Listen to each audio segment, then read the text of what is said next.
Good morning, viewers. Welcome to this edition of Focus on Parliament.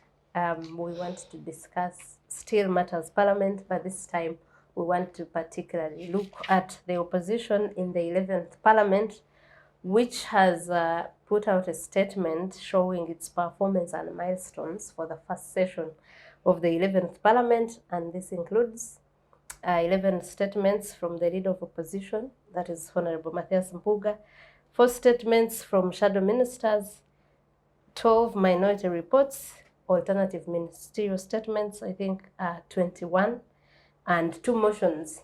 But we want to also look at the accountability committees of Parliament, which are chaired. The leadership is from the opposition of Parliament. And now in the opposition, I think among the committees of Parliament, we have seen only Kosase report to Parliament in the first session of Parliament.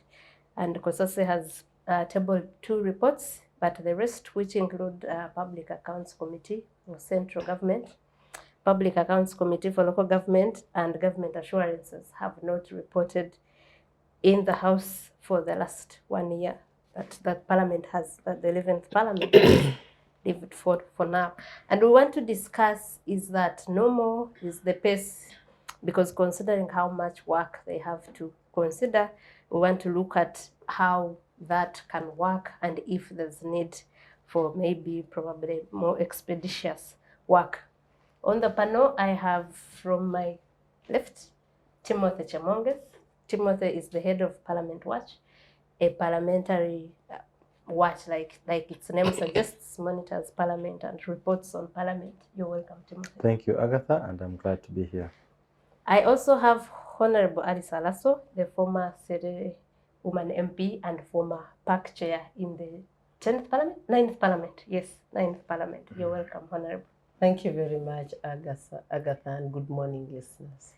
We also have Honorable Lyandro Komakech, the former MP for Gulu Municipality and the former DP whip in the 10th Parliament. Yes. You're welcome, Honorable. Yes, good morning, viewers globally. This is my second time appearing.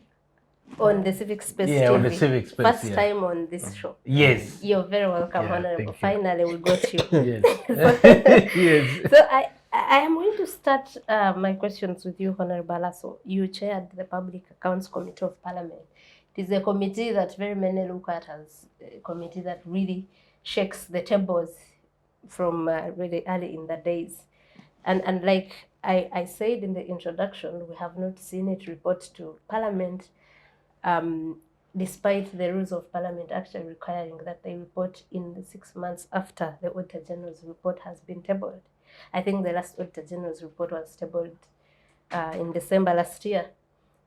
What is your view of the pace of this work, and considering the work that they have to look at for the term of Parliament?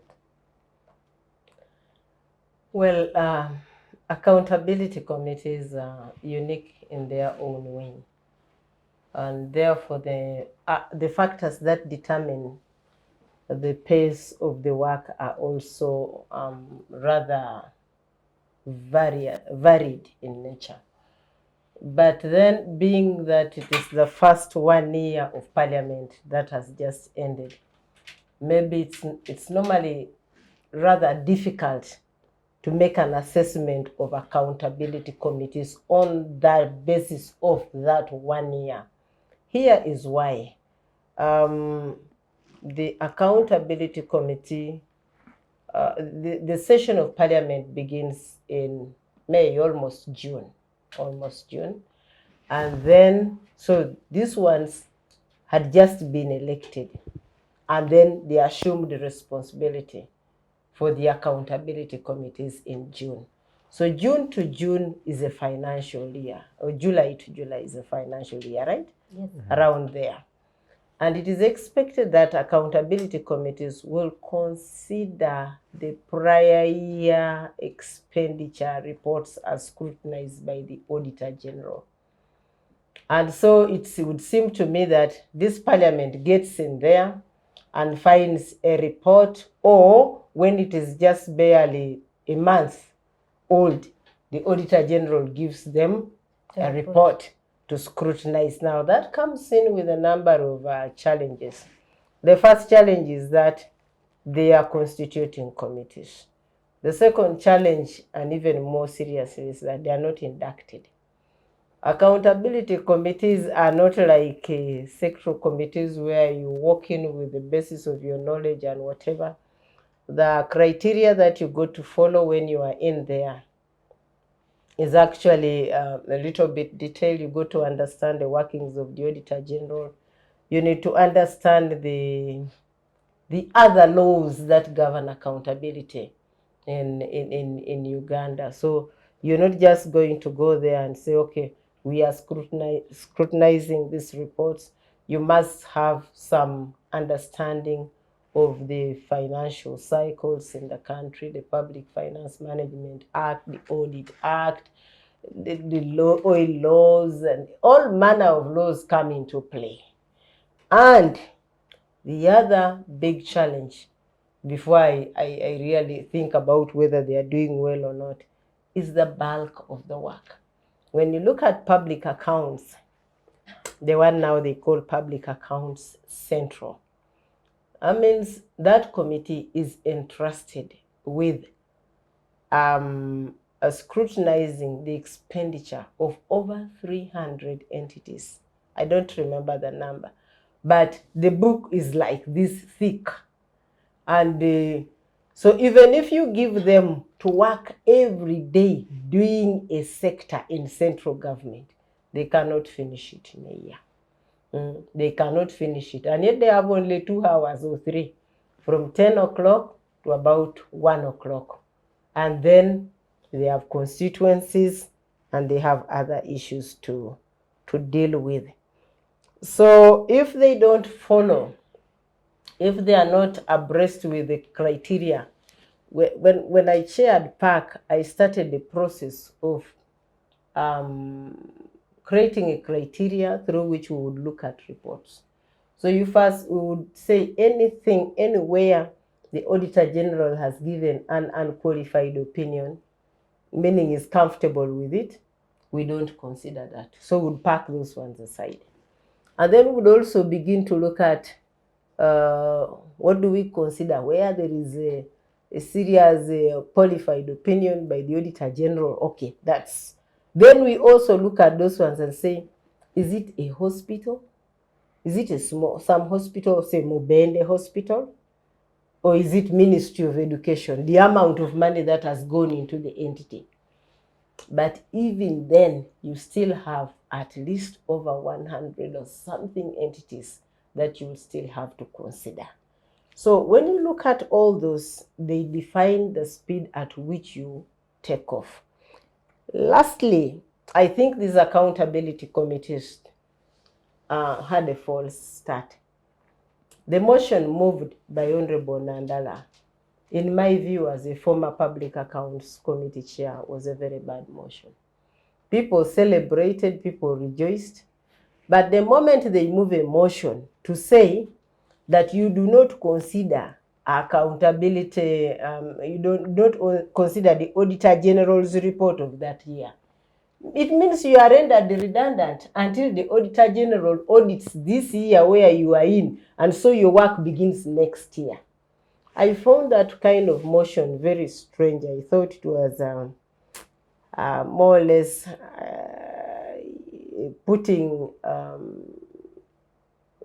rendering the accountability committees redundant right from the start of Parliament. So, but then, my thinking now is that they should, okay, getting to the order paper is another thing. Maybe we could find out whether they have been doing scrutiny of that report, and then secondly, they could compile it. Now, the problem with compiling, putting together entities, you have education, defense, and health, they get swallowed up. The recommendations just get lost. The last challenge is the challenge of whether you get on the order paper at all, because I left Parliament when I had written a number of reports But every time the report would be business to follow, notice of business to follow, business to But at follow. least it would be there, so people will know that you have done your job. It's the order paper that you're waiting for. Yeah, so but if they put today business to follow, next week, those disappearing businesses to follow. They at some time they disappear. And if you don't follow them, Yeah. Thank So you. I really think that they can pull up, they can do some more, they can do write-ups, and they just lay the reports on the floor, on the table, and then leave it to Parliament to allocate a day of discussion. Okay. Thank you, Honorable. So I'm going to clarify something for the benefit of our viewers. One being that we were supposed to have the current chairman of PAC, the Honorable Medad Segona, and he got an emergency on the last minute because he would have, answered for us at least so that we know if the reports are on the business to follow or if they have. The other thing is I wanted to clarify the motion that Honorable Alaso talks about. At the end of the 10th Parliament, Honorable Nandala moved a motion that the reports of the Auditor General be considered as they are, be taken as they are without Parliament looking into them. And that was because of the backlog they were grappling with. I don't know if you left it, Honorable, but the backlog of PAC has become a song like the backlog of the judiciary. Backlog can never get finished in accountability. And that's the question I would like to ask Honorable Komakech. Considering that Honorable Alaso actually says PAC cannot cover all these entities because it has all government entities, it has missions abroad, it has hospitals, it has universities. Is there anything that can be done? Because Honorable Alaso also says that what Honorable Nandala did is not a good thing. No. Because Parliament is, in a way, not doing its constitutionally mandated job. Yeah. So how can this be cured? That you have work a committee can't do, but also you can't abdicate your responsibility. Agatha, this is a very complex question. If it was an examination, you'll find it very difficult of how to start the thesis of the argument and how you would negotiate in between there. I look at it this way. Right to access to information in Uganda is where we're having problems from. You see, and I must also thank or give a vote of confidence to Alaso. I'm one of the happiest, regardless of whether Alaso is in Parliament or not, or me, I'm out or not. Alaso's chair, I was so close to monitoring what they used to do. I was so happy. She put that chair into what it's supposed to do. Thank you. I shedded tears when Alaso did not come back in the 10th Parliament because we wanted to start from there. Yes. She knew what she was doing. Now, from where she left, of course, we had the relay, the baton handed over. Right? And I could see that in that Parliament, as a first timer, what I found out that which was so challenging is accessing right information and how to manage those information to get better outcomes. That is why the Parliamentary Watch is there. To help those who don't know certain things that are moving, to inform the public. Because information from government to citizens is also very, very complex. Information from parliamentarians to voters is another one. And then from government, where government means executive, to parliament is another thing. So it is a game where everybody plays with. If it is so vital, you don't access it. Now, for Nandala to say that, Honorable Nandala to say that there was a presumption of disclosure that the Auditor General's report is okay without scrutiny, I thought that was, it was very wrong. Even if we were finishing time and catching up, I think procedurally it should have been taken the way it should have been taken? Because we do not know. We need people to study it. What were those that were presumed to be okay? You know, we need to dig in there. Oh, there were prior arrangements because certain information were so explosive that if you took it to again to be scrutinized, it could have also opened up a Pandora box. Now, that is certain things you need to put in your mind. So why did the chair, who is an accountability chair of opposition, do what he did? He did what he did. Why? Now, for me, possibly Parliamentary Watch may have to dig back. Well, what is it this did not come out on the floor? And we are just assume it is okay. Because that is how many bad things have been covered up. You have seen just yesterday, I was watching, I felt so bad, where a very old woman in the village is supposed to be paid money. This was just instant in a meeting. The money does not arrive. The money is eaten with the 10 fingers in Kampala.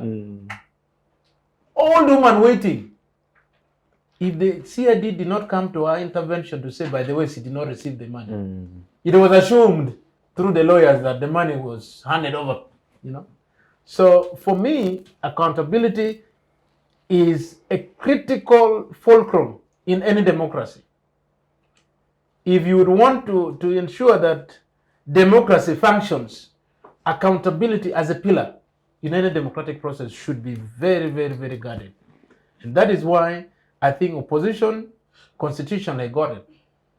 Though we are even demanding that Human Rights Committee goes as an accountability committee in Parliament, which I think government is still, you know, holding, but really constitutionally that is not where they should be. So what do we do to make sure that we strengthen?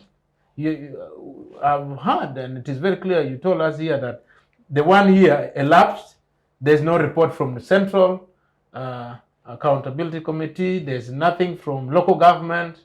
Nothing from government assurance. Nothing from government assurance. But Honorable, perhaps that's where the question is. So given the motion that was moved to stop them from discussing the 2021, what would they be scrutinizing in the first year of 2021-2022? They have no report. No, they have a report. They have a The report? last report of the Auditor General to Parliament was tabled in December 2021. That is why you have, COSASE, for example, have work to do. So they have work to do. So December 2021.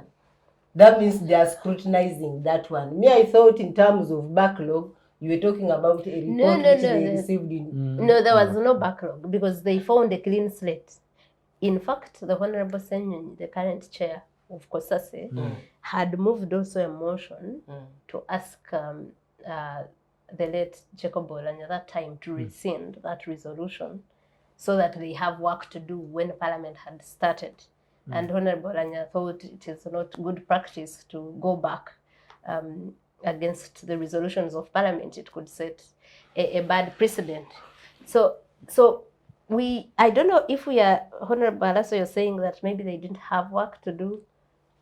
Yeah, because the work that they were meant to do in when they came in May 2021, is the work against which a motion was moved by that Parliament that was elapsing.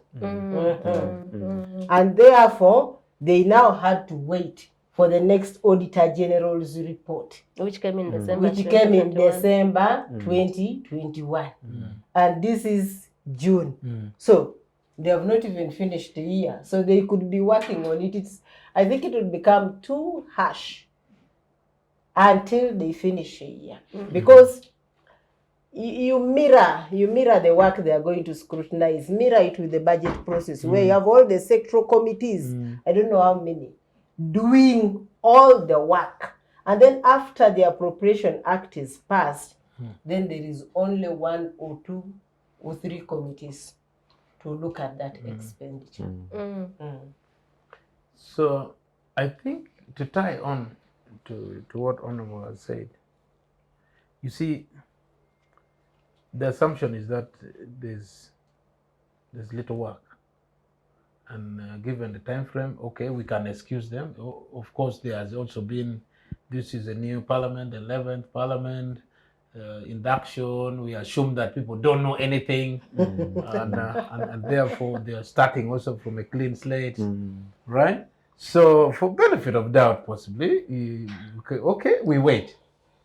So that means the second here should come with a lot of competency in terms of results, because right now, as we discuss here, there in the field, I think the local accounts, local government committee, they're in the north, and all these things.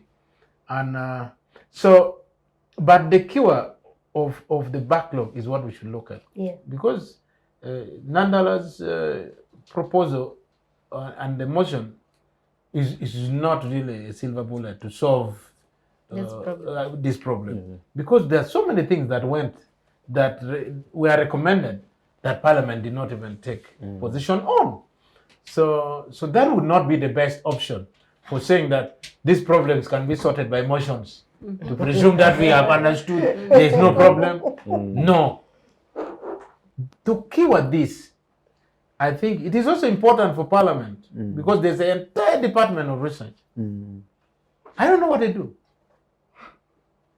Because a whole department of research in Parliament should quarterly be coming out with a lot of parliamentary, research findings on this, on that. But I spent 5 years. I'm a researcher myself. And I would ask them, guys, what's going on? They should be the one to inform in the Parliament. They should work together with all these committees. If there's going in the field, they should go. But their interest would be at checking out challenges that are there, the prospects that can be built on. But for me, in my mere observation, we were together with Honorable Elijah. And then I said, Elijah, don't you think there's a big burden when Reagan was struggling to present the local government accounts committee report with the PowerPoints? I think he was the first guy to start with PowerPoints, and we were there watching some videos we had to watch for 40 minutes.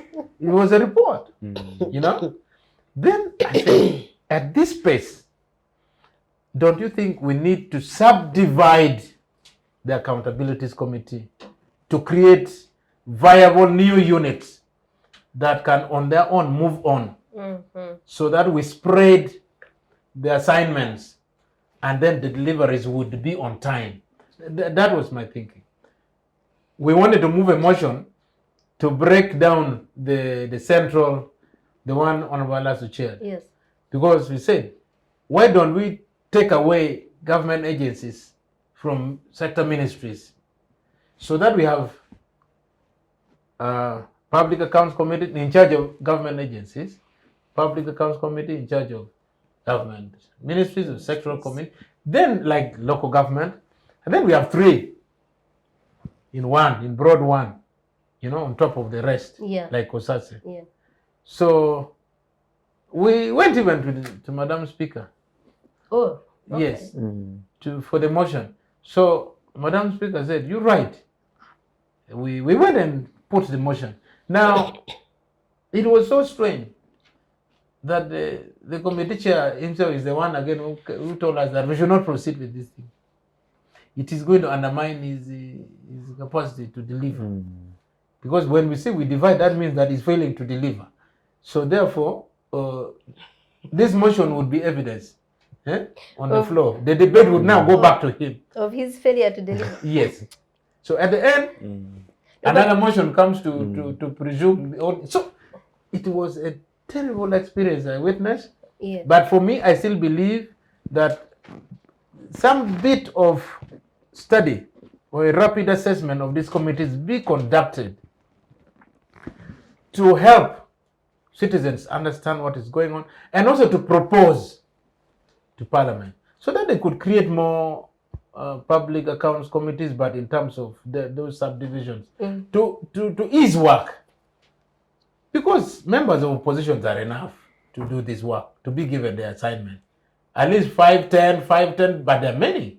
Yeah. So I would not see anything. Especially that they are only Yeah. needed at leadership Exactly. level. Because as long as we do not do a very good accountability process in Parliament, we cannot hold government accountable at all. Yeah. They are at ease on campaign because there's no pressure.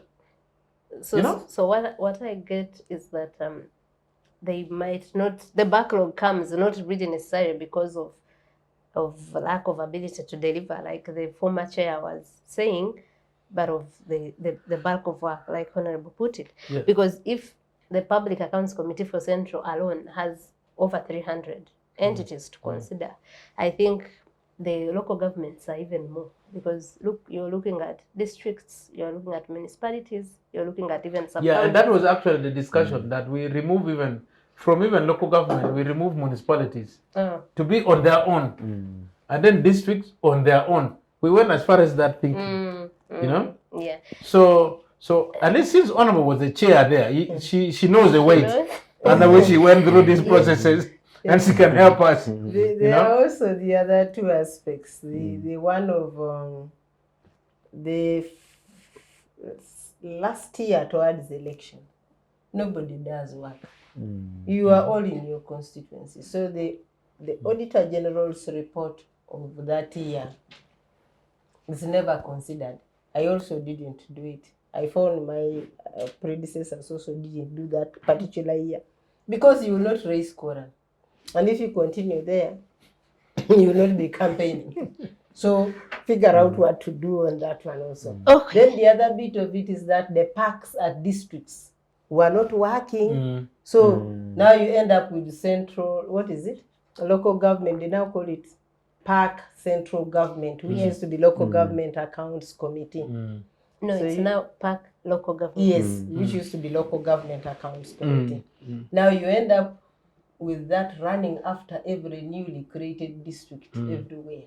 And yet there are parks in those districts also, which don't do any work.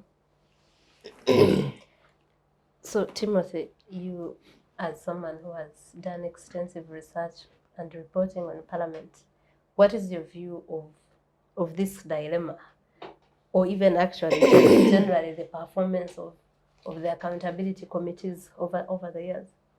Thank you, Agatha. I think what the honorable members are presenting clearly gives a fair picture of the challenges that the accountability committees face.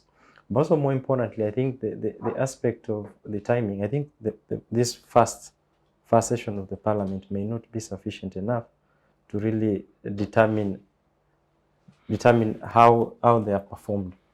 But for me, the other thing, I think that if you look at the provisions of the law as far as the 6 months is concerned, that they should be able to present these reports after 6 months. I think it's something that has not worked in the previous. I've been there in the 9th Parliament, in the 10th Parliament, and it seems to be the same issue. So I think there is need for us to really think about the timing. But also, more importantly, I think there seems to be a persistent issue as far as the backlog is concerned. And looking at the conversations, there is no magic bullet as far as that is concerned. And what Honorable says is accountability, you may not be able to finish it. So that means you're left with the option of really how to manage what you can do. To that extent, we've worked with the accountability committees.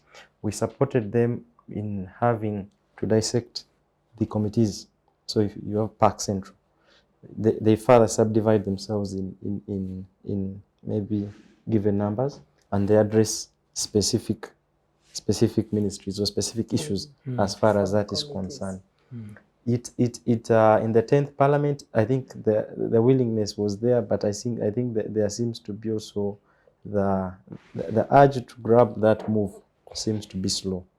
So it is an area that we need to think of. Honorable Alaso did it when she chaired Park. I remember the subgroups when you were visiting missions abroad, and I think, was it hospitals? So can't that work, that you get a committee which has maybe 35 people and you say, let's divide 15, because I think the limit is on 15, the lower limit is on 15 members. and you say, let these ones consider this as we consider this. And Honorable, is that something that would solve this dilemma? It works, but for purposes of adopting the report, you have to bring that report to the whole committee. And that will again bog you down. But at least for listening to witnesses or visiting missions, something that needs to be really pushed. It will help. Okay. Okay, so Honorable Komakech, you were talking about the proposal that you wanted to move. Because Article 90 of the Constitution is clear. Form committees that will help you to discharge your work efficiently. Now, in that parliament, you actually find committees that have no work to do. So that means that this article gives parliament power to form as many committees as is necessary. So what hindered that proposal from going through, of saying, let's have PAC that is considering ministries, let's have PAC? No, I think, as I told you earlier, Agatha, the fear was from the chair, was that if we introduced that motion. The chair was Nanda Ramafabi at that time. Yeah. So then we would actually be giving indicators that his performance was wanting. And therefore, because the debate would be very clear. But your basis for moving this proposal wasn't his performance, it was the bulk of work. Yeah. But he was very sensitive to that motion. He did not want it. And given that he was chair and privy to discuss with the speaker, and we had nothing. We were being told, you wait, and until we were advised that I think we cannot proceed with this. So then we knew that there were a lot of other undercurrents that was on that motion. But as Honorable Alaso said, I think you may have willingness of committee members subdividing themselves. But then when you come to begin to harmonize collectively how to proceed, that is where the challenges come. But I think it is still imperative, if we subdivide this through a normal process of rules of procedure, that this one should be a new committee. Then they have an obligation, to present report as a separate entity than voluntarily requesting members to get to do work and see how to do it.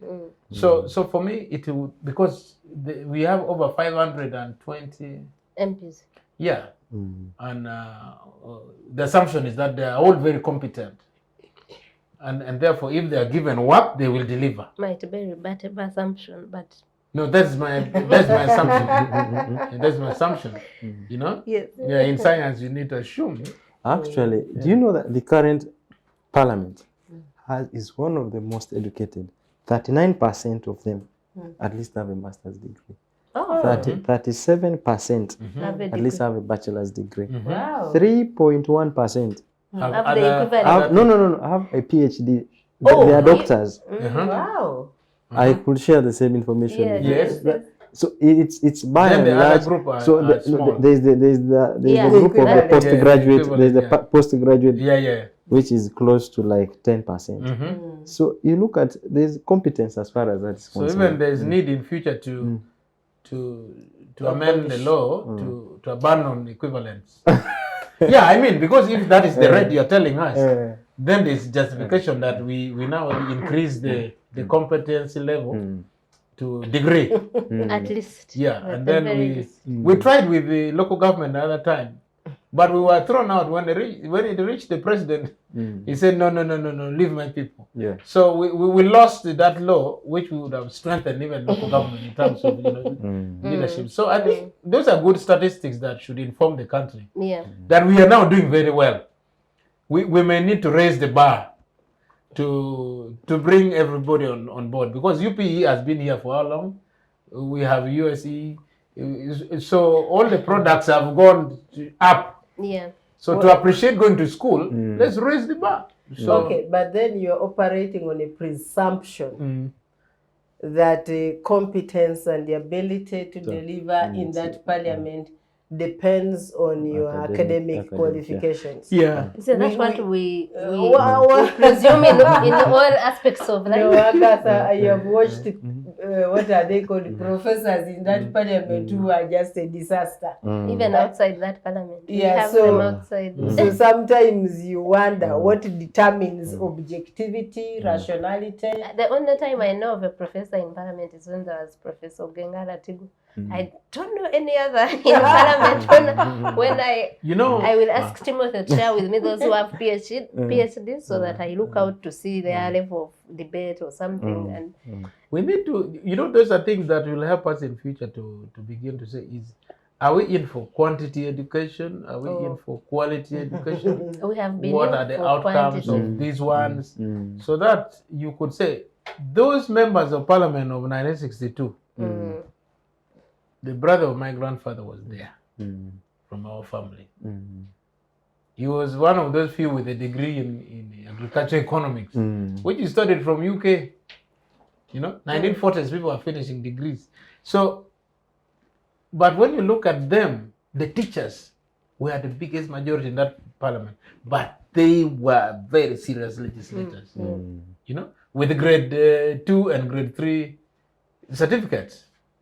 Now, for those who didn't have, they did what they call parliamentary, there was something, parliamentary examination, something. It was like this mature age thing of Makerere. You sit that thing, if you pass, you qualify to run as a member of parliament. Yeah, so I think accountability also should begin to attract. I know that there is, everybody enters parliament at the same level, but I think accountability committees may start attracting some bit of speciality for members to go there, the way I see it. Because if you ask Honorable Alaso, she has a very extended knowledge on sociology. She knows behavior. This one is saying this, but the way his body language is doing is the opposite. So you need certain specialities. But when she became PAC chair, many people were criticizing that move that she didn't have. She hadn't studied accounts. So, and sometimes not even finance accounts. or finance. Yeah, then I actually discovered that they were all wrong. Yeah. Because I wasn't going there to do balance sheets for anybody. I was going there to see to the adherence of the regulations and the guidelines that manage finances in this country. You spent money, where is the accountability? Did you retire? When did you retire the advances? If you didn't retire, what does the Audit Act provide that we do for you? If you had a conflict of interest, so finally, I think I managed to silence them because I went there and we produced the greatest number of reports, I think, in the recent past. I also went there and we established criteria. We initiated a process of recovering money from public servants, even members of parliament themselves.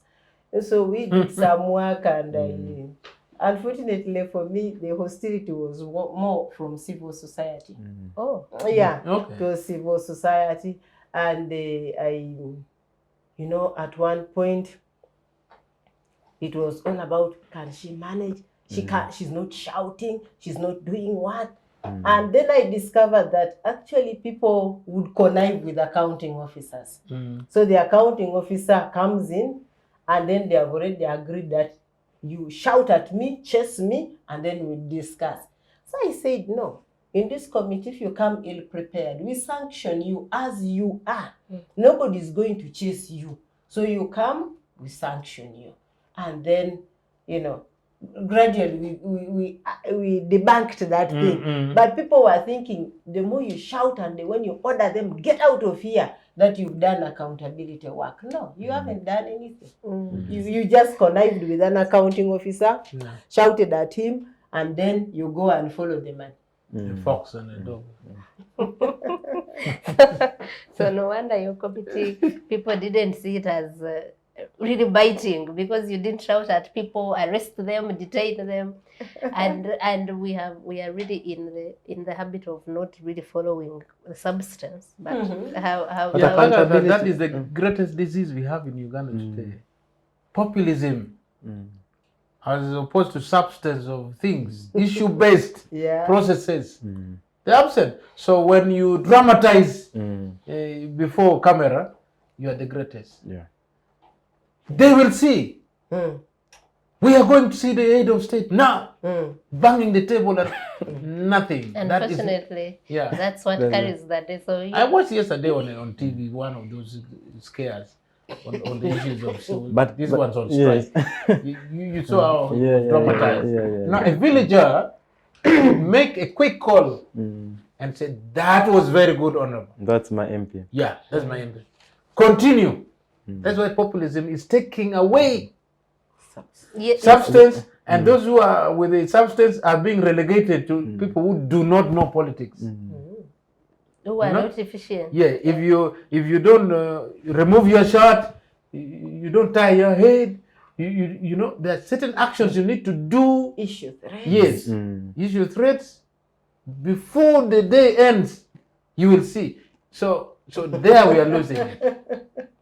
So I don't know how we shall get back to issue-based processes, but it looks like that is a fashion that is now ongoing. Timothy, you have add something. I just wanted to say that accountability is generally an issue in the country. You see, if you look at it just from the committee level, but generally there seems to be an issue as far as accountability is concerned. You have the IGG's office, which ideally should be working on the recommendations which Parliament makes. Yeah. So you are left at discussions as far as backlog, but the real issues that are raised are not addressed. So at that point, you find the Auditor General has made a recommendation as the findings. When they finally find themselves at Parliament, the dynamics in there somehow issues, and there has been initiative by Parliament to get an auditor who audits the Auditor General himself, which is a good initiative. Yeah. But I think that we will at some point need an auditor to audit that auditor also. And also so because it's a whole that's cycle. where trust now. The trust crisis. issue. Crisis of confidence. It is a crisis. But let's take a short commercial break and we'll return and discuss this issue further, and also probably discuss what happens when these reports actually come out, because we haven't seen much being done after the committees do their work. Okay. We will be right back. Digital rights are those human rights and legal rights that allow individuals to access, use, create, and publish digital media, or to access and use computers, other electronic devices, and telecommunication networks. Digital rights include a right to freedom of expression, information and communication through technology, a right to privacy and data protection, a right to credit for personal works, a right to universal and equal digital access, a right to identity, a right to anonymity, a right to be forgotten, and a right for protection of minors, among others. The state's digital rights are frequently violated through various unfair actions, for example, blockage of websites and social networks, theft of credentials, unauthorized use of people's data for personal gain, privacy intrusion, online censorship, arrests and intimidation of online users, internet blockages, and the proliferation of laws and regulations that undermine the potential of technology to drive social, economic, and political development worldwide. It is hence every citizen's responsibility to respect rights of other digital users and to speak out or report to the responsible parties when one's rights are violated. Well, welcome back from that short commercial break. We are glad you're still with us. The cameraman didn't alert me early enough. We're still having a chit chat, but let's continue with that. And we're still talking about accountability committees and their performance. And yeah, if it is reflective of the performance of the general opposition that has by far been commended for doing a good job in the first session of the 11th Parliament. But there's an issue that Honorable Alaso raised when we were talking about the motion by Honorable Nandala Mafari, that because it really even borders on an illegality. If the Constitution says scrutinize all these accounts, and for us, we know that some of these actually come with issues that we've seen. When it is not done, we are left to wonder if Parliament is doing its job. So you have the opposition whose biggest job is to keep the government in check. When we have an issue like this, where there is backlog after backlog, is that job being done? Let me start with you, Honorable Alaso, again. That's a difficult question, but I think we also need to appreciate the fact that the overall context in which we work either individually or as institutions in Uganda is a context where governance is oiled by corruption. So you don't want to look at things, some things as though they are all the time very innocent. Sometimes it is negligence of duty, sometimes it is excitement. I really do not know the motivation behind that motion. As you know, I don't sit there. But to cut off an entire year of an Auditor General's report is for me something that leaves a lot to be desired. That is one segment around it. The second segment is, okay, so let's also assume that these people even wrote a report. The last time that Parliament received a Treasury memorandum must be, I don't know, many years back. Because after you scrutinize, you write a report, you adopt parliamentary recommendations. That cycle is only complete if Ministry of Finance writes back, issues a Treasury memorandum advising Parliament on the course of action they have taken regarding the resolutions. If they don't do that, the report just hangs there as an advisory. They say what? Parliament advises government. What is it called? That some recommendations are advisory. Yeah, something like that. Yeah. I remember we had such a bad situation to do with some procurements of milk coolers and whatever during my time. And we made some serious recommendations. We said, so and so, Lady X, Honorable Minister so and so, implicated in this and the other, is no longer fit to hold the public office. That was a crazy, and we made it. Let me tell you, was there any Treasury memorandum that came? The same people were appointed. They are still in government up to today. So I think where we are reaching, where we have reached as a country, is a point of desperation. We feel like something should be done about and against this corruption. But the system is so inherently corrupt that even if the chairperson of PAC jumped on top of the table and screamed and shouted and dramatized the and drama we were dramatized talking it, about. there will be very, very little. And until the governance question in this country is sorted, it's very little we expect from some institutions. So, Honorable Komakech, Honorable Alaso brings in the issue of implementation, that the resolutions or recommendations of Parliament still depend on the executive for implementation. Yeah. And that implementation, we have not seen much of it in the recent parliaments, surely. Where does that leave this work of Parliament? Does it render it redundant in a way that you are still making recommendations you can't execute, and you depend on sort of the massive, it should be by law, but the executive has not followed through? I think where we have reached, well, we have a constitutional democracy where every timetable is scheduled and all institutions should operate according to what they should do.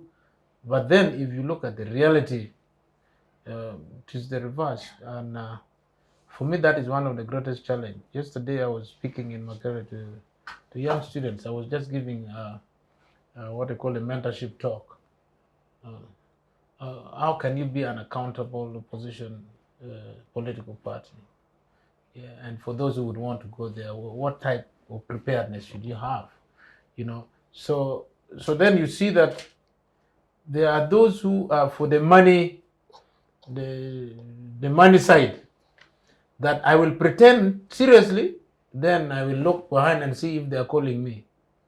Then I'll say, okay, let's see what we can do. and we are increasingly having that big number. You know, you put a stiff encounter of a very important process. Then you say, no, it is okay, I'm ready to talk. Then it dies. And the greatest challenge we have in Uganda is the short-term memory. We have very little memory, that anything bad happens, 1 week passes, second week, third week, that is gone. They have moved on. And this is what is killing us. Corruption in this country, as Honorable said, should actually be the only #1 election issue. The rest we can deal with it. I remember the late Jacob made a statement on that thing. It scared everybody when he said that we are all corrupt. And I think at present, even the approach that IGG has come out with about that we shall be using our what pattern of life? Lifestyle pattern. I think that is just comical. Comical. Because everybody knows that it is now, properties are now determining who is corrupt and who is not. You just ask, if you just went and said, who is this? Whose building is this? Who is that? Even the citizens can start telling you. You know? Now, so what are we doing? So for me, for anything to change in this country, it will depend on the commitment Parliament will sacrifice for us. Together with the citizens.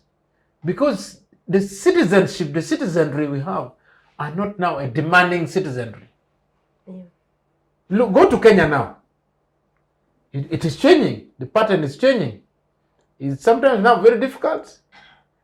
So I do not know how we shall switch on the citizenry to also move away, because there's a tendency of now making the citizens believe that Komakech can only be effective if he's going to share with us resources. Yeah. If Alaso can give the whole Serere money, Alaso is the best MP. Yeah, that's You what know? they think. If Alaso cannot give us soap, what? We count them. Alaso cannot go to Parliament. If you Alaso can't- cannot move to bury everybody who dies every day, Alaso is not a good representative. If Alaso cannot attend all our wedding meetings and traditional marriages, now the citizens they have shifted to what is not the role of member of Parliament. And if you tell them, you become an enemy. That's what I faced. I became an enemy when I started telling people some of these issues and forgot what we were doing in Parliament. Then I said, now, so it is a contradiction. It's a paradox, you know. So unless we face corruption square on, and I don't know whether religious leaders may help us, because this is not a moral question and a cultural question. Corruption now, by law, may not be fought.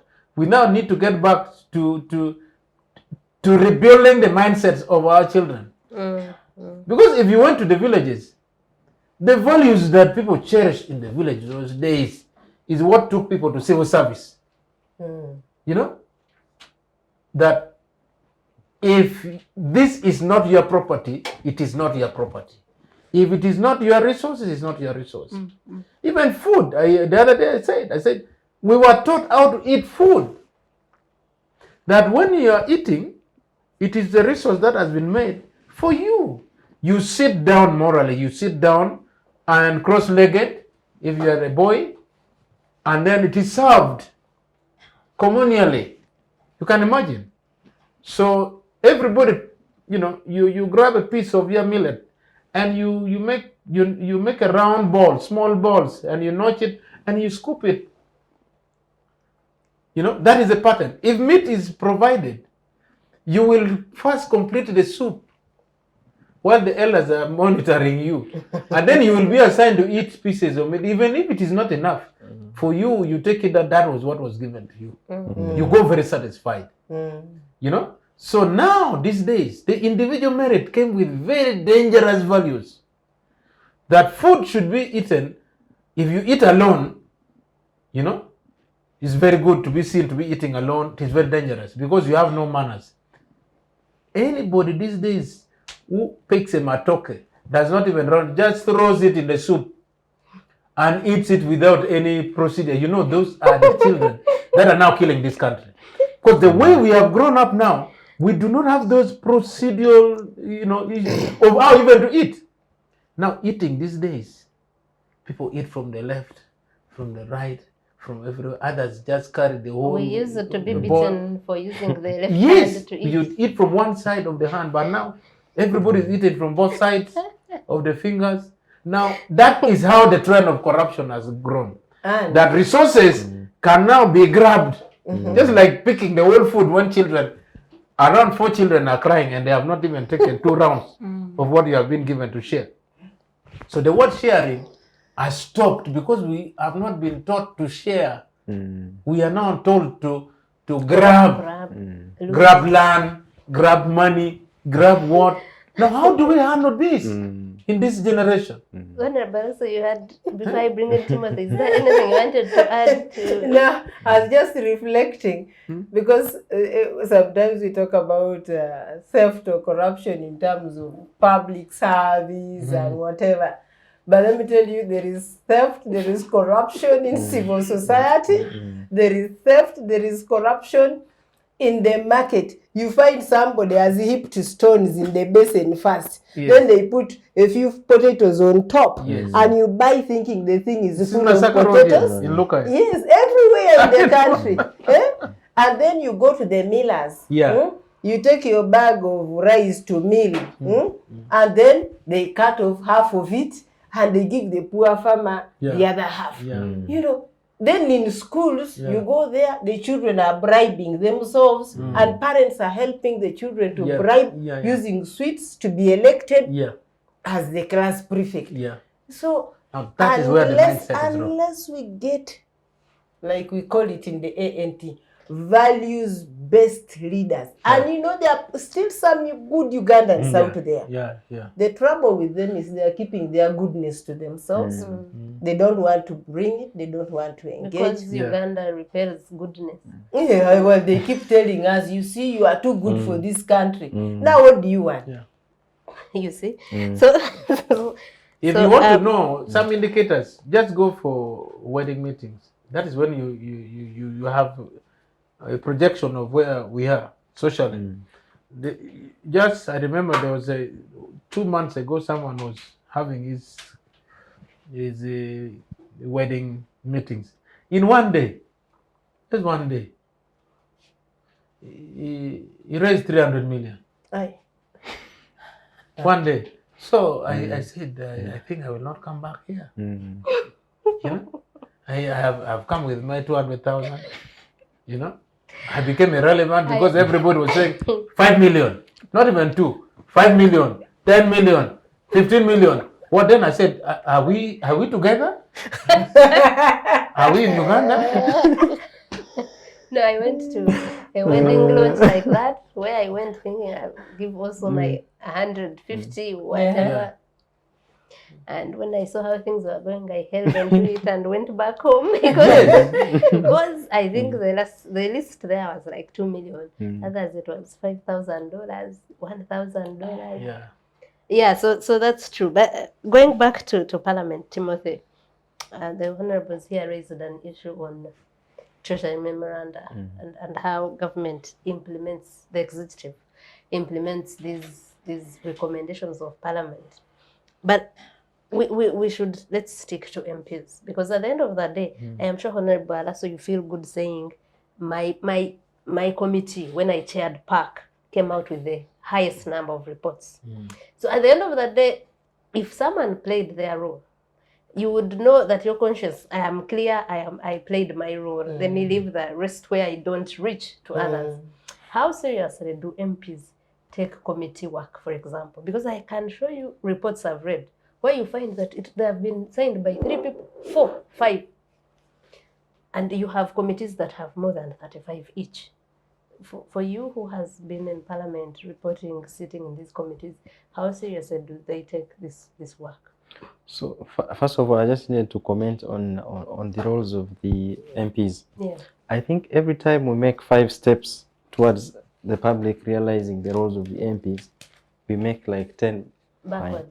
It's because much as the public would want to believe that the roles of the of MPs would be to legislate, oversight, and all these other roles, the conduct, the operations that goes on, at least at the media, seems to suggest otherwise. If you see your member of parliament, the media seems to report that they received 40 million. You are drifted away from realizing that my member of parliament, his work is to legislate. Honorable Alaso here did diligently and extensively well as far as her roles are concerned. Went back to seek for the mandate. And for them, what they considered the role she hasn't done. The rest is history. Yeah. So I think that there seems to be what the leadership and the leadership of the country, the member of parliament, communicate through their conduct and their operations seems to send a totally different message from what should be ideally their roles. But just to probably highlight that, I think the realization, Parliament holds a lot of power. Imagine Parliament passes budget with pending queries, with things that had been raised. The Auditor General has raised that there is issue A, B, C, D. Ideally, those should be addressed before money is you allow for the next budget. Yeah. I think that's a bit also of an area that Parliament needs to look into. But of course, I realize the dynamics and also that are involved in there. You have NRM. So by power, are you talking about the real power or the facade power? That no, they actually have the real power. They have the real power. But they're not aware. Now, if they are aware, there seems to be other dynamics in there. They are even aware that they don't have the real power. When Parliament was passing this currently passed budget, they altered some of the monies as it had come from finance. There's a vote called treasury operations, which had money to pay for Lubowa again, which had money to pay for a conference hall at Commonwealth in Munyonyo, which had also money to pay for bank charges for the debts we are financing. And the MP said, no, but no, we cannot pay money to Lubowa again because there are still accountability issues with the previous money, which is the same thing they said about Commonwealth. When they made all those alterations, they were summoned to State House. And they were told, you are not the ones that appropriate. And in fact, I said, this question needs to be answered at some point. What is the role of Parliament in budgeting? Is it just to approve what has come from the President and Ministry of Finance? So it brings you to the power you're talking about. I don't think we have reached that level of power where Parliament can say, we are not giving money to this vote because of accountability issues A, B, C. So you see, if you have the power, it's you to choose how you want to use it. You get the realization. So what do you say? If you have the power to execute, and you choose to relegate it to the executive, for which I understand the dynamics are a bit also. That's what dynamics is. You need to explain further the dynamics. Honorable Alaso seemed to be looking at you in amazement. So I don't know. Do you want to say something about Yeah, because the reality in terms of institutions in Uganda is totally different. We are part of a country where institutions were killed long ago. And so Parliament is no exception. The judiciary is the same, and so many other institutions, public institutions, so to say. When we passed I think it was the oil laws in the 9th Parliament. In the 9th Parliament, the roof literally came down on us, attempting to assert ourselves. to the extent that I think the head of state said, where was that parliament? I am the one who liberated this country. And the speaker was put under real duress that time. So I think parliament, as it were, can say one or two things. If they want, they can move some little money. But as long as the executive is interested in putting money in defense, which you cannot track, and I doubt that anybody has the backbone to stop them, even to ask them, how did you spend this money? Why? Because the institutions have been overrun. So it's up to, they call it plot one, State House, Nakasero. That is all. Not Chadron, I thought party headquarters. No. The party headquarters of the NRM is only an entity for as long as President Museveni wants it. Have you ever had them alter? Have you ever had them alter anything? Can they even entertain a candidate against him? No, they can't. They cannot. So the things we are grappling with, as I said, are mainly a governance question in this country. We lost it. A governance question. I always tell people about someone who said, when they were talking about the oil cast, the early days of oil was, I don't know, at some point at least it stopped being the only thing Ugandans talk about. So there's this seminar where they're talking about the oil cast. And my former professor at Makerere, Olokonyango, said, but no, what we face in this country is a governance cast. There's no oil cast. If Matoke became very expensive now, we would also have a banana cast. So Honorable Alaso talked of the governance issue, and I remembered that story that made me laugh. But Honorable Dutch disease. Honorable Komakech, yes, and I was in that. I used it to cover that parliament that passed the oil laws, and I remember the caucus sat 3 times for just one clause. It was one clause that was supposed to be recommitted, and we saw eventually where the power lies. But because the speaker then left that whole together and left it for her deputy that time, because it became a hot potato. But Honorable Komakech, I'll go back to the question I was asking about committee work. You were in Parliament for 5 years. How seriously do you, as members of Parliament, because I've seen chairpersons of these committees try to find members, and you had Honorable Alaso talk about it, because recently the chief whip, the opposition chief whip, Honorable Nambeshe, was asking for attendance records of his members. You get reports that are signed by 3, 4, 5 members. What does that say about how seriously they take this work and the output itself? No, I think because I think for every opening of Parliament, the induction, you see, the whole thing has been also induction. Because if you know you are a senior 5 student and you are doing biology, chemistry, physics, you are told this is serious stuff. If you are not ready, get out of it. So members of Parliament are received with kid gloves for induction. I've seen very few facilitators who are even, the facilitators are even talked too fast. You say when you're proceeding like this, make sure you know this, you don't go beyond this. So they are also given certain caveat for how they should facilitate. So at the end of the day, the induction is not real. I remember for us, it was just generic lectures, you know, which I was questioning. I would say that really, this does not, the way you teach, I don't know whether this is teaching or what you are doing. You know, me, I lecture, but I know that for me to have impact, my students, there's a way I should do that I should check whether they understand what they are receiving. So I just saw from our induction that we were just dead on arrival.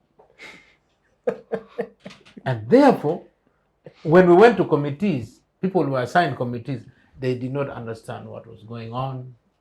You know, you have been given this committee, okay. So, but the importance of these committees are not given to the new members of parliament. The old members know through experiences how serious it is. Because like if someone was closer to Honorable Alaso, that person, if he's in parliament, should be a very serious person because could have learned on how these processes go.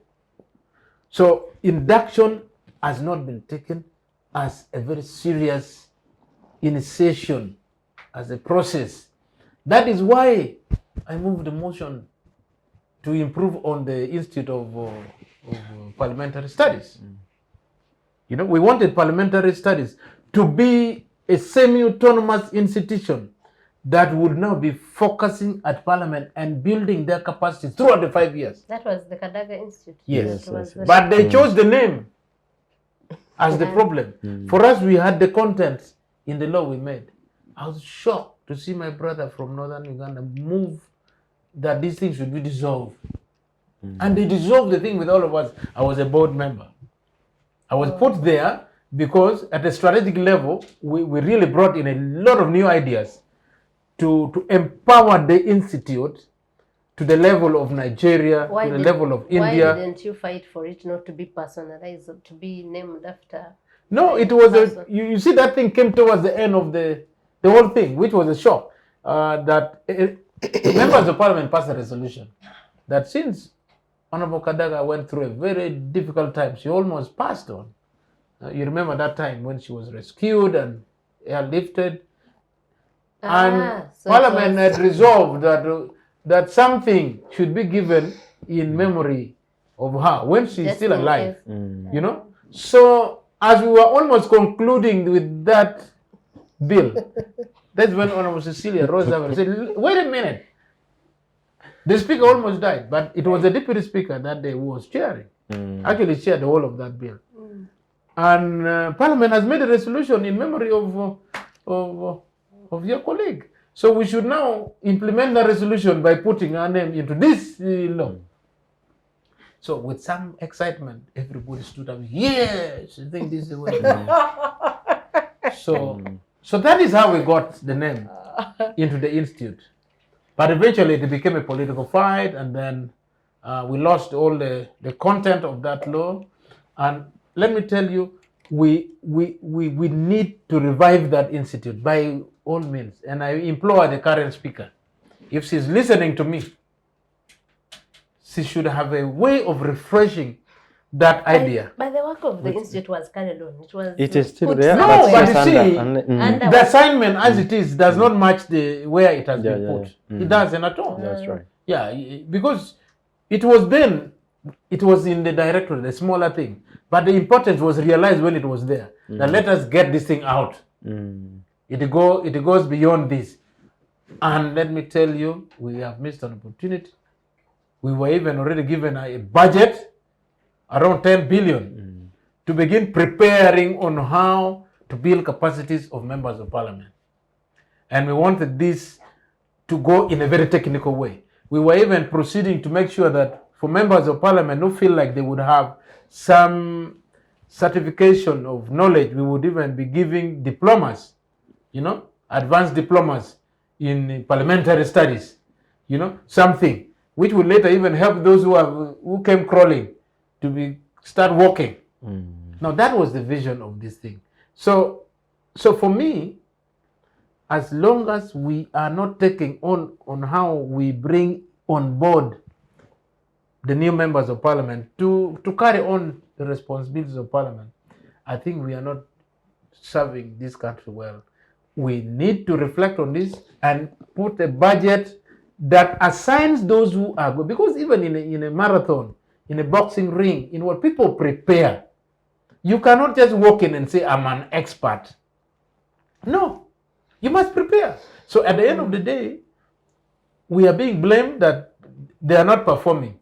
Because it's obvious they can't perform because they were not prepared. The Alasos performed because they had their other means of how they would perform. They came when they were ready. I walked into that parliament the fact that I was new did not mean that I didn't know what to do. I came when I was ready. Actually, I was being called senior. I said, why?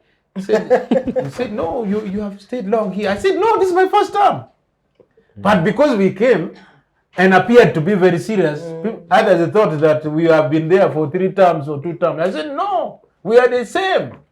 It was the looks or the matter. It was the Vigilance, putting motions on the floor, preparing a bill, you're already submitting. So many of the members of parliament take almost 3-4 years to understand how bills are processed, to understand parliamentary questions. How do you ask parliamentary questions? Even randomly, if you went and asked, how do you generate the parliamentary question? Which is more important than raising matters of national importance? Because parliamentary questions will attract a letter to be sent to a particular minister who must do a thorough research, must come back to parliament and comprehensively present, But now we have abandoned all those things. Everybody waits for matters of national importance. The bridge collapsed. They had an induction last week. I was actually one of the facilitators. How long did it take? 3 days. 3 days. 3 days. Yeah. You see? So I did committees. I also did how to move No, parliament. that is good. Motions, questions. But if you were given that work, But I also told them now you have no excuse. yeah. But if you had done that same work subdivided into like 1 month of a very thorough, micro, and in-depth, because I know you could have not finished completed what you were supposed to do. It's a marathon program. It is a schedule. 3 days you must get out, and 3 days cannot have a very big impact. No, it was 30 minutes. It was a 30 minutes presentation. So at the end of the day, that's Agatha, where for me, the challenge is, as long as we do not take parliament as a serious institution, which is the fulcrum of governing democracy, then we are wasting time. And as long as parliament does not start biting, the executives would feel sleep at ease. In Europe, there's no sleeping. Boris never slept for all this period. He just survived the impeachment recently. Boris never slept, and this one he was lucky because every MP is fearing if they went for an election now, they would all lose. You saw the 2 by-elections they did yesterday. They all lost. The Liberal Democrats took them over. Now they're even scared that if they went soon, they will all perish on the faces of the opposition. Timothy, you were saying something. No, I was just adding on what Honorable was saying. Ideally, what Honorable Alaso and the other panelists who took through the members of parliament through the induction, the institute is now supposed to take over from there.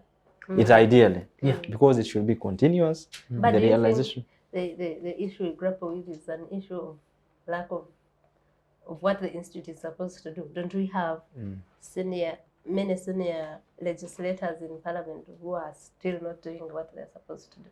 Yeah, ideally, but part of it could be this could be part of it. It really contributes to part of it. But ideally, the other is the commitment.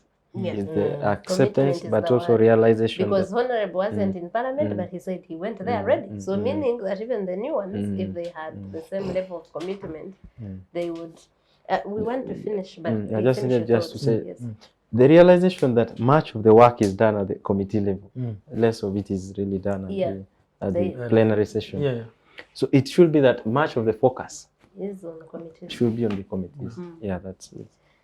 Recently we were here talking about the survey that was done by New Vision, where MPs were gauged based on how many times they spoke on the floor of Parliament, and you are dealing with 529 MPs, and you know that.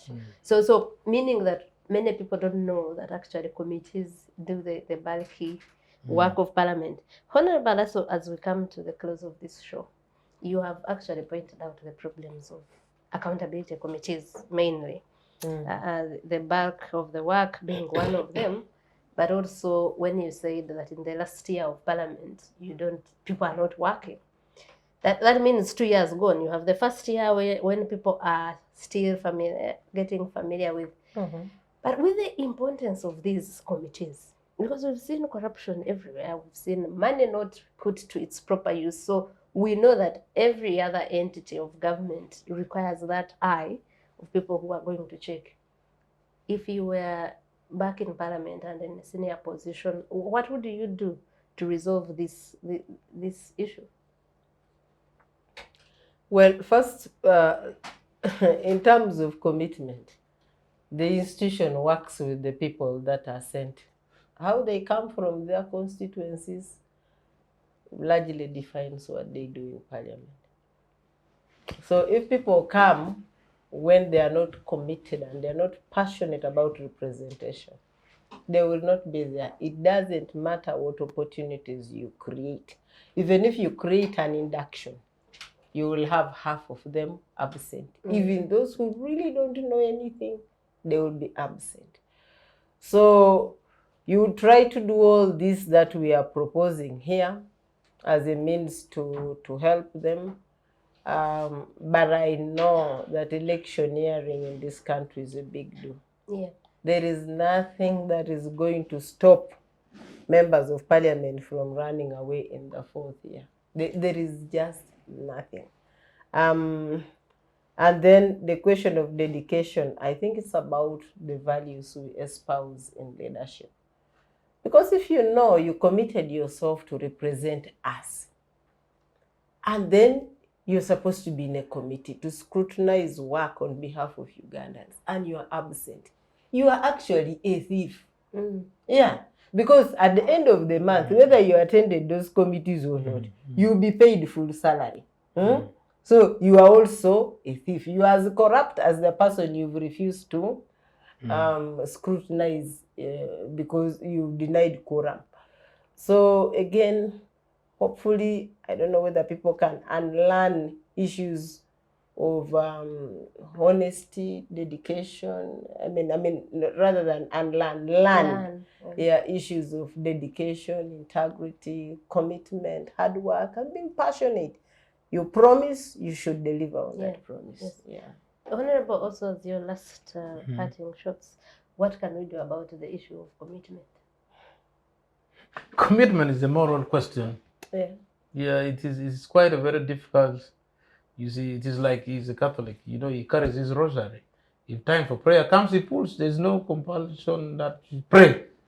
So for commitment, it is a value-based behavior that that goes back to how we elect leaders.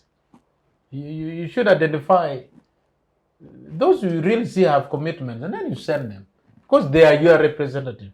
They are not like in the Athenian democracy where everybody was representing him or herself.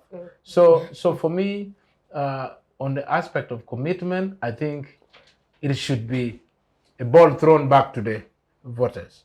But also Electoral Commission should also be aware, together with the Human Rights Commission, who are supposed to be doing civic education throughout the year. I think Human Rights Commission. They should know their mandate. That actually we should help Ugandan citizens to know how they have civic responsibilities, which is a constitutional demand. You know, once people are aware of that, there are so many who are not aware that this is a constitutional directive. Then the commitment, we shall lose the commitment because we are not aware of our rights. So that is one thing that, and then two, I think even this current parliament, the Speaker of Parliament should look into this to see that money becomes the least factor in any election process. That will start bringing out people who are committed. the current Speaker of Parliament. No, if we put the laws that are very stringent, that are subject to people losing their seats in courts of law, like it is happening now. But You how know? can someone who is benefiting from that No, really want to... we need to put that moral question to them, so that we know that it is their responsibility. When you fail in your responsibility, is when now you start getting the sanction. The same. But Honorable, Thank you. I thought it's about implementation rather than the law. Don't we have? Well, but enough laws and good enough. what laws I'm at saying, that. why is it that human rights commissions are not doing what they are doing? See, that is where the problem is. And then Electoral Commission, we attempted to amend the laws. It was a shift. We received the biggest resistance as if we were going for war. No Agaba, you know, that motion for that thing. Yes. We ended up with only changing the title. Independent. name. Yeah, Independent Electoral Commission. but the substance remain just you. as we brought them. Thank you, Honorable. No? Let me give Timothy an opportunity to give his last remarks. Parliament is supposed to play an oversight role on the other arms of government. Like you said about Auditor General having an auditor to audit them, we need someone else playing an oversight role on Parliament. What can be done, or who is going to do that? I think it's a trust issue. Most of these are moral issues, and you cannot legislate on them. And the thing is, the worry is usually you make 10, the Human Rights Commission or whoever is responsible for creating civic education, they make 5 steps ahead, but the conduct of somehow how the society seems to conduct itself, especially on the leadership, you find the perception that had been created down there is eroded. And so for me, it will be an area that, but for the performance of Parliament, much of it is on the leadership of Parliament to ensure that, one, as far as the accountability committees are concerned, probably they are further dissected, but directly provided for in the rules of procedure, that the accountability committees shall be maybe this number. And then the last one will be to ensure that the leadership of Parliament, as far as the work in the Parliament, in plenary, equal opportunity is given to each of the members, but also more the serious work is prioritized. Well, serious work in this country is relative, but we are going to say that it is my job and yours as the Parliament Watch to really, and we are going to look out for these accountability committees and see if actually are there reports that have not seen the opportunity of the order paper yet, or are they not there, and what could be the problem? Because like I said, I think it is government assurances where they say you have to report to Parliament at least once a year, and we have not seen them report, and the year has passed. So we will be back next time with Focus on Parliament. Thank you for being with us. Thank you to my panelists for your time. Thank you to the camera crew. We will be back next weekend. Thank you. Thank you.